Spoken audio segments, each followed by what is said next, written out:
Hi, I'm Tony Nichols, and welcome to Chamber Chat.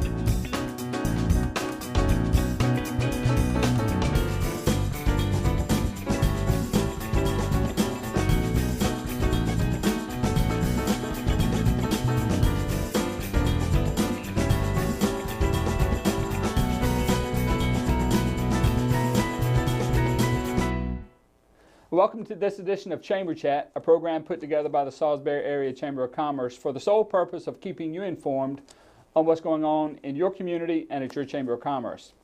Joining us today is Dave Pfingst, the chair of the Ambassadors Network with the Chamber of Commerce. Welcome to the program, Dave. Thank you, Tony. Good to be here. Glad to have you. As we start, every time we talk to a network chair or division VP, we always start out with the same question. Tell us, what is the purpose of your network? The Ambassador Network works to retention of the members and also to integrate or involve them in the activities of the Chamber. We try to stress the advantages of being in the Chamber to the new members as they come on board, and to, as the year goes along, their first year goes along, interact with them to get them to come to different events, to get involved possibly with a network or a committee or something, so that their chamber membership is not an expense but an investment. So many times when we follow up, or when I was on the membership committee and co-chaired that, so many times we would follow up, and the reason that people didn't renew is they didn't get anything out of the chamber didn't do anything for me, I didn't have time, one excuse after the other. Whether they were legitimate or not, it sounds like what you guys are trying to do is up front try to build, not necessarily build the value for them, but to show them how to pull the value out of the chamber. Correct. And we try to stress that when someone joins the chamber, every member of their business is a member of the chamber. Right. And if they don't have the time to go, somebody else might be able to. And if they're not comfortable doing some of these things, someone else who works there might be comfortable going. And in that case, they can use one of their employees to be their chamber representative and, again, get something out of it, because hanging that certificate on the wall saying you're a member of the chamber really isn't going to do it for you. No, I agree 100%. Now, what kind of activities or process, procedure, conversations do you guys have in the actual network meeting to put together your game plan? Do you guys juggle or the? Well, we start off usually with introductions in case there's anybody there that hasn't been there before, and try to bring them up to speed of what the ambassadors do. Then we play a quick round of duck, duck, goose, and Kathy always has coffee for us, so we do that. Yeah. But then when we get down to business,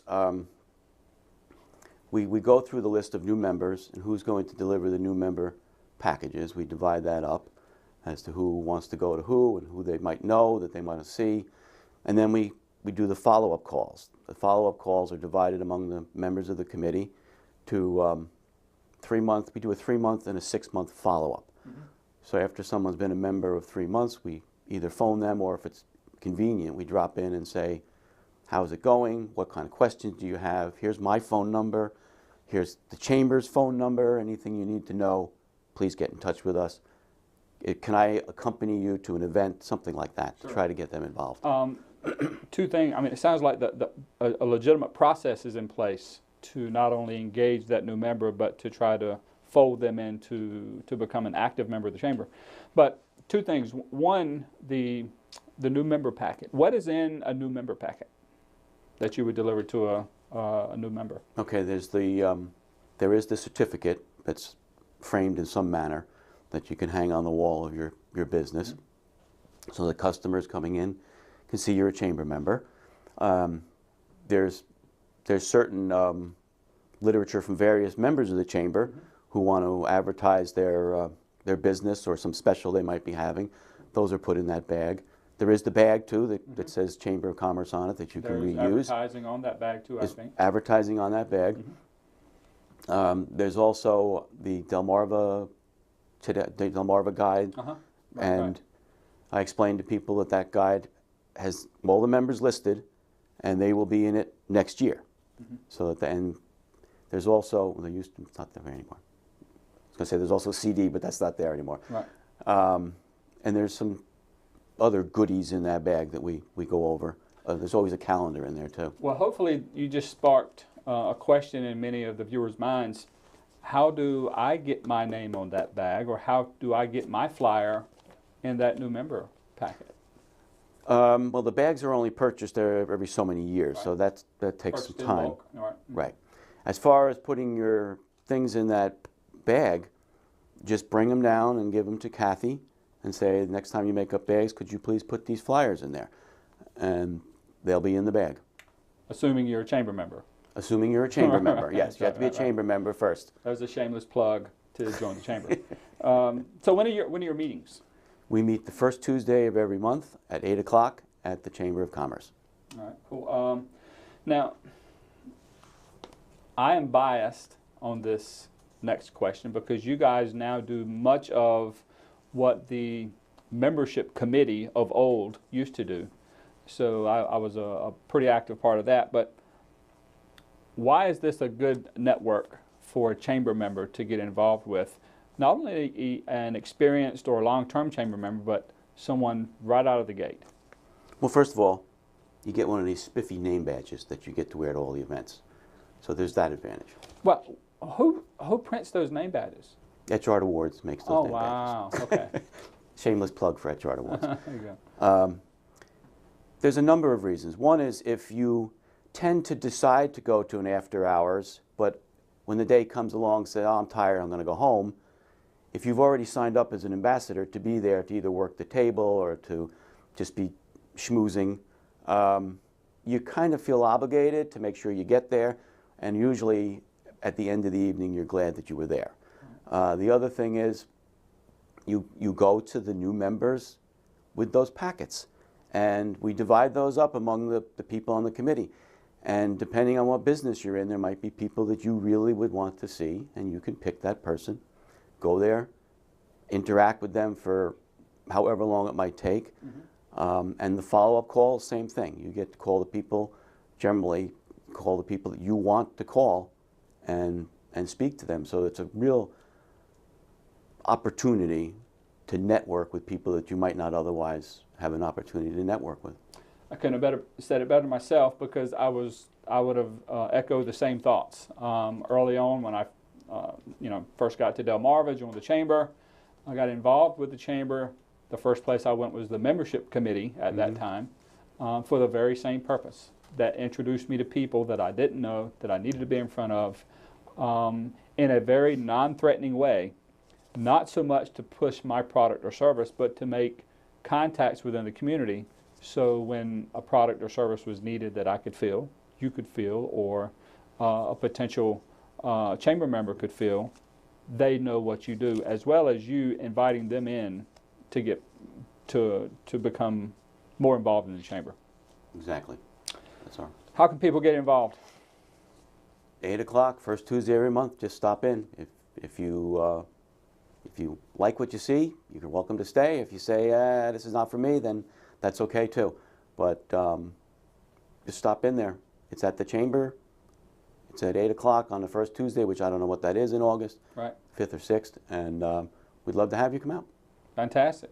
Dave Pfingst, thanks for stopping by, man. All right. Thank you, Tony. Take care. You too. Now we'd like to give you an opportunity to take a look at the upcoming events for the Salisbury Area Chamber of Commerce.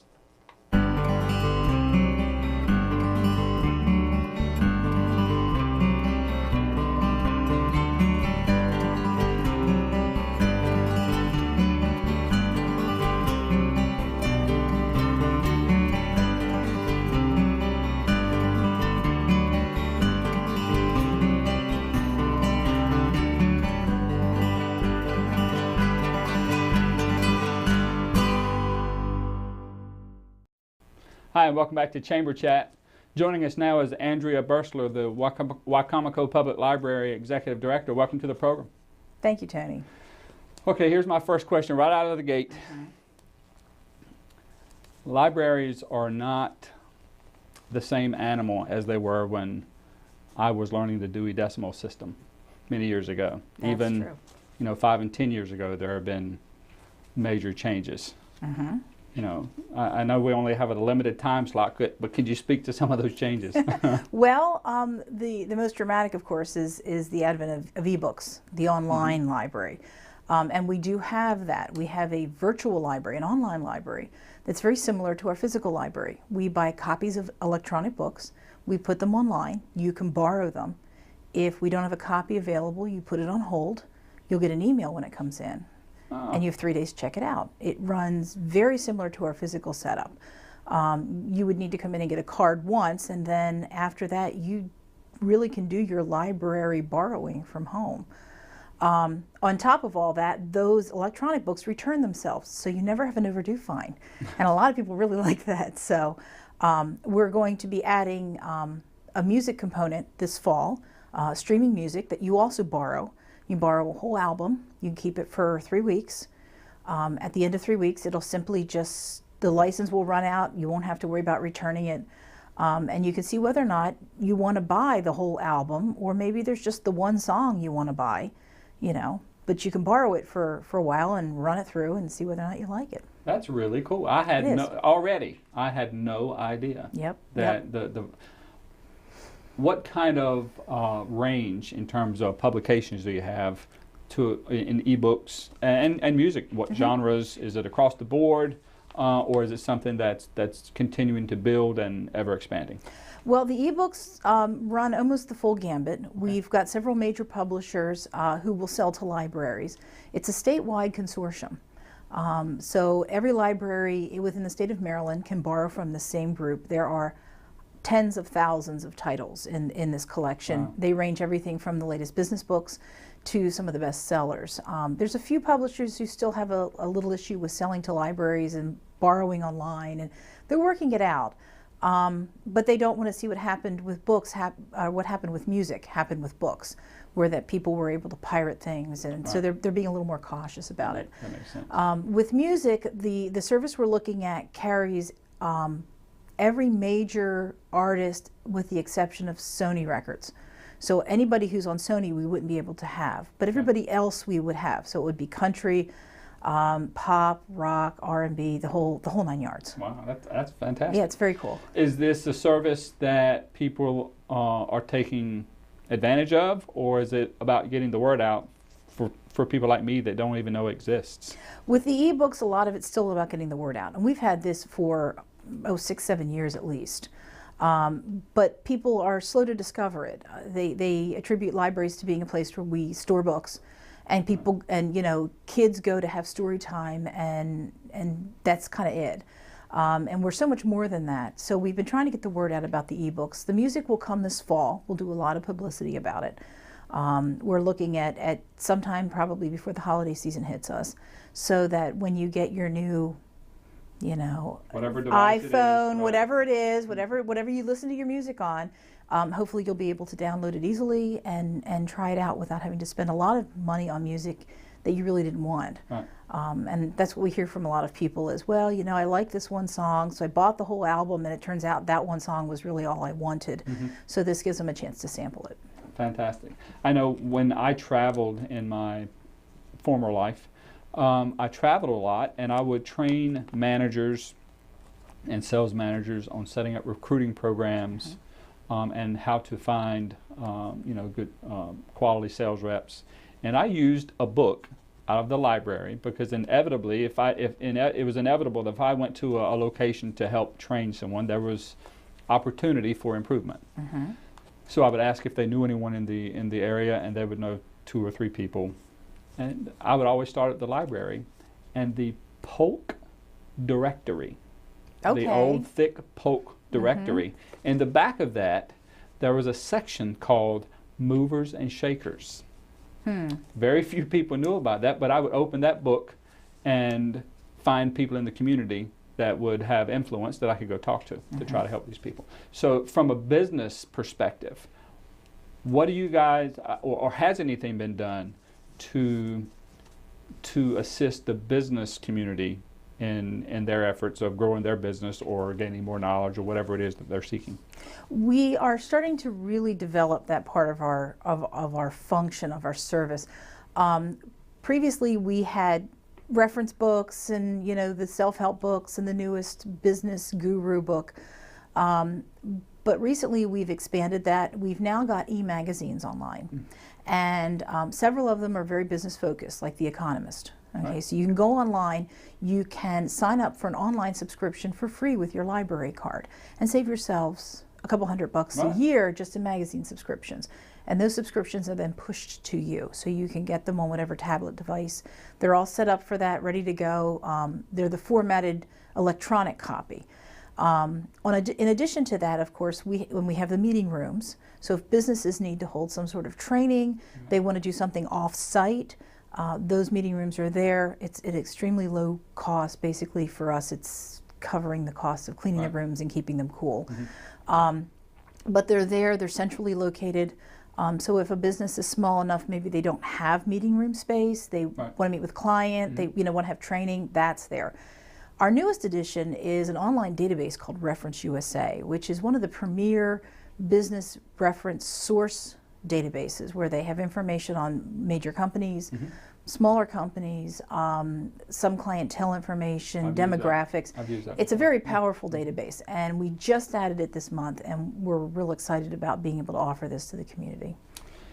Friends of the library. What is a friend of the library? Friends of the Library are our support arm. They're sort of like the auxiliary for a volunteer fire company. They do fundraising for us, they do public awareness, they hold some events, and they're there to help people be able to volunteer in the library, be able to support the library, and be able to encourage other people to do that as well. So they've really come alongside us and done some really great stuff. All right, you've already enlightened me on several things, but people in the community typically know, well, it's the library. I know the library. I know what's going on there. I know it's books. I've got it. Give us a few more nuggets that we probably don't know about the library. Well, the one thing that shocks people is that the library is a 501c3. We are not county government. The county is our biggest supporter by far. And they do really well for the library. They support us in various ways. But we are an independent entity. We're a nonprofit. We are there to benefit the community.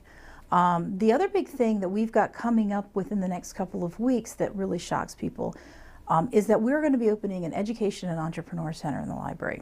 We're going to partner with Warwick. We're going to bring adult education to the downtown community. We're providing them space to do their new adult education piece. So those classes can be centrally located downtown, which is one of the areas they really need to be. The people who need these classes are predominantly there. The Entrepreneur Center will be a space that we're going to open up to the entrepreneur community downtown. We're going to make it available to them to use for whatever they need it for. Events, co-working, incubator, training, whatever they want to do in that space, we're going to try and provide that for them.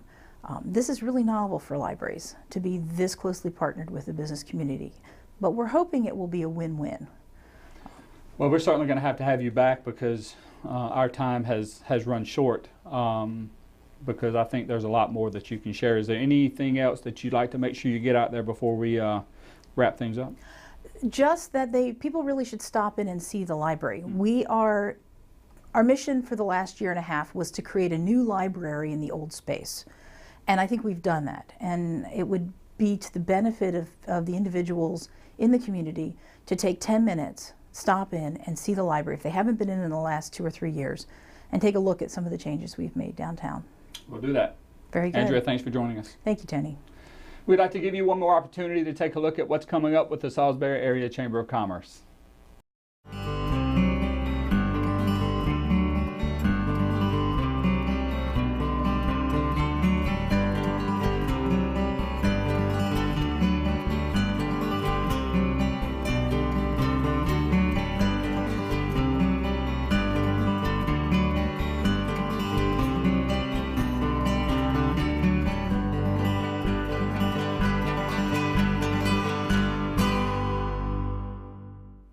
Welcome back to Chamber Chat. Joining us now is Amanda Fenstermaker, Director of Tourism for Dorchester County. Welcome to Chamber Chat. Thank you for having me.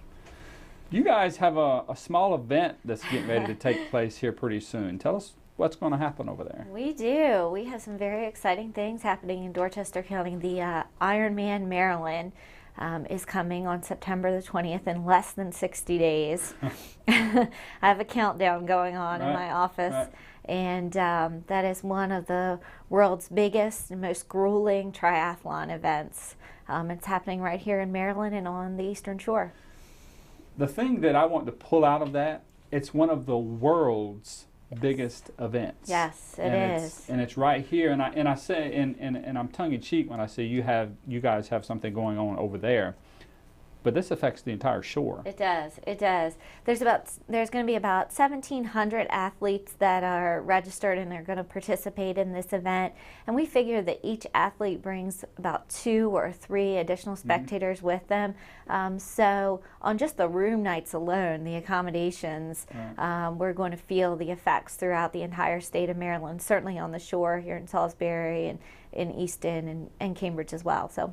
Now, what's different about Ironman versus, and I've heard of Ironman 70.3 and Eagleman. What are the differences in those contests? Then in June, we have an event called the Eagleman Ironman 70.3, and that is a 1.2 mile swim, 56 mile bike, and 13.1 mile run.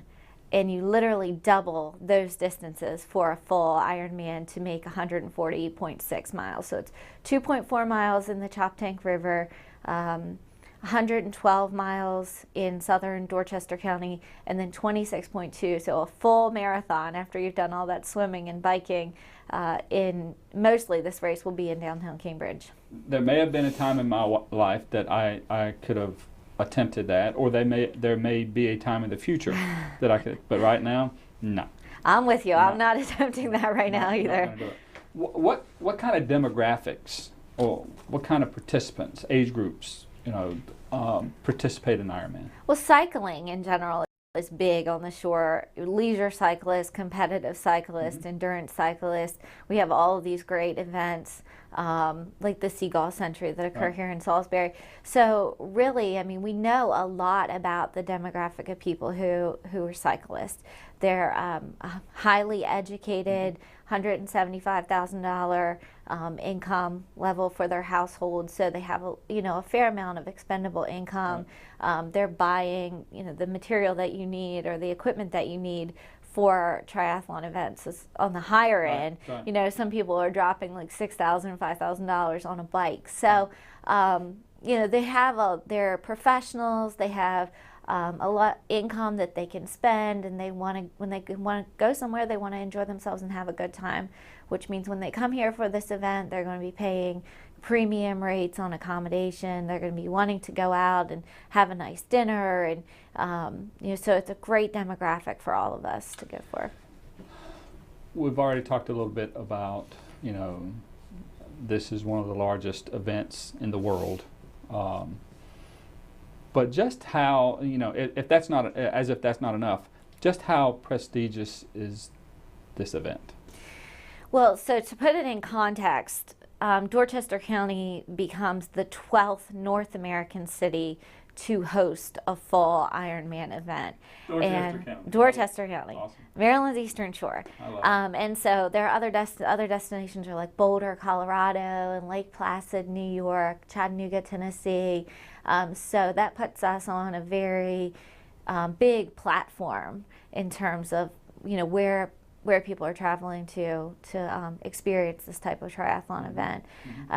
Also, interestingly, worldwide, there are only 2 other destinations that host 2 Ironman events. Mont Tremblant, Canada, is the other one that has a 70.3 distance and a 140.6 mile race. So that's incredible too, and that's on a global scale. So yeah, that's pretty good company, and top 3 in the world, good company. And right here on the Eastern Shore of It's Maryland. a miracle that we were able to nail down this race for the state of Maryland and make it come to fruition. So every now and then, the stars and moon and the sun, they all line up, and indeed, it's yours to lose, hopefully. What are the routes? Where is this going to take place? Okay, So the race itself is going to start at about 7 o'clock on Saturday morning, September the 20th, and it's going to be 2.4 miles in the Choptank River. So they're going to start at Great Marsh Park in Cambridge and do 2 loops in the river. And then they'll get on their bikes and do 2 loops through southern Dorchester County, like through the Blackwater National Wildlife Refuge, for a total of 112 miles. And then they'll drop their bikes off back at Great Marsh Park and put on their running shoes. They'll go out by the boulevard, the beautiful waterfront, riverfront area in Cambridge, and then they'll actually finish the 26.2 miles in downtown Cambridge. So they'll go through like that commercial area that we have and finish at Long Wharf Park, which is different. The Eagleman begins and ends at Great Marsh Park, but World Triathlon Corporation, that organizes all of the Ironman events worldwide, really wants to have a high level of spectator input. So if you're traveling with someone, you want to see them more than one time. So they run them back and forth, making several loops, which I can imagine would be torturous for the competitors, but great for the spectators. So, Iron Club Maryland. I've heard it, read it. What is? Yes. I don't know what it is. So Iron Club Maryland is a nonprofit booster organization that we created to give people who even aren't triathletes a way to become involved and show their support for endurance events, and for this event specifically of Ironman Maryland. We have 7 different membership levels ranging from $24 to $5,000. So the goal here is really to be as broad reaching as we possibly can for anyone, regardless of their budget. They want to say, hey, I support this, I think it rocks. I can't believe we have this on the shore. They can put their money in their name where their mouth is and join us. And then they get special member benefits as a result of being a part of the club, depending on where their donor level is. So we're talking about banners and public relations and press releases, and certainly logos and names listed on our Iron Club Maryland website. Well, I would think, it's not just a Dorchester event. It's, that's the home, that's where it's going to take place. But having a broad reach is what's going to make this thing successful. Absolutely, I think. Absolutely. And we know that people are staying, like I said, all over the shore. I mean, as far as Annapolis even for Eagleman. So, it's really Maryland's event. It's called Ironman Maryland, and we'll have people throughout all of our communities. How can people get involved? Really want to encourage people to visit www.ironclubmd.com. We've got frequently asked questions listed there, opportunities for volunteering. That is a huge thing that we'll need people to lend their time and join, and just to talk it up and be a part of the action. Well, I know there's conversation already in Salisbury. I've talked to some folks. Our Third Friday event, which has a lot of traction behind it, is the day before. Right. So there's something that they could plug into to get a little taste of the Eastern Shore and downtown Salisbury. So I'm sure other communities will have things going on as well to accommodate those people and make them feel welcome. Absolutely, yes. Amanda, thanks for joining us. Thanks so for glad you come off of that chop tank a little bit to come over here to see us. I much appreciate that. It's nice to come this way every once in a while.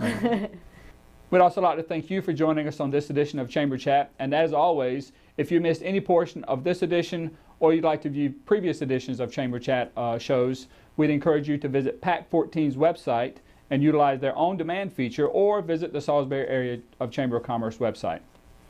Well, that's about all the time we have for this edition of Chamber Chat. I'm Tony Nichols, your host, encouraging you to make a difference.